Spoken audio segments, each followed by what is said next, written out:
Hey YouTube, super exciting day today. Sorry for the delayed happy holidays, but happy new year. I've been skiing for the past 2 weeks, that's why there is no videos. Now I am finally back home.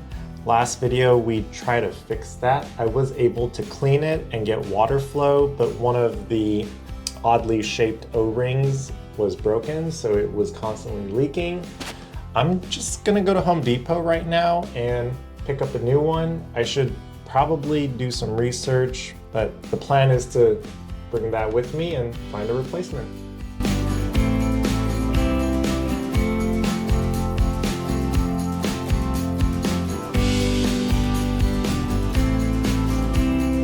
I am back from shopping. While I was there, I did a little research and going with this brand. They're slightly more expensive, but Reddit says the replacement parts are easier to find and they are a little bit more reliable. Let's unbox it.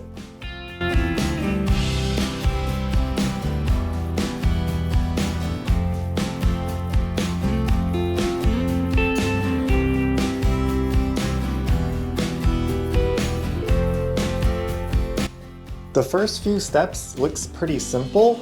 The faucet body comes with water lines, so we don't have to use our old ones.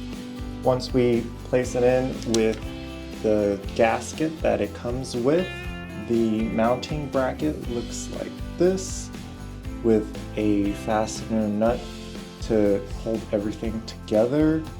There is also a pretty cool mounting tool that I will try using because it's been kind of difficult to reach under the sink. Let's get it installed.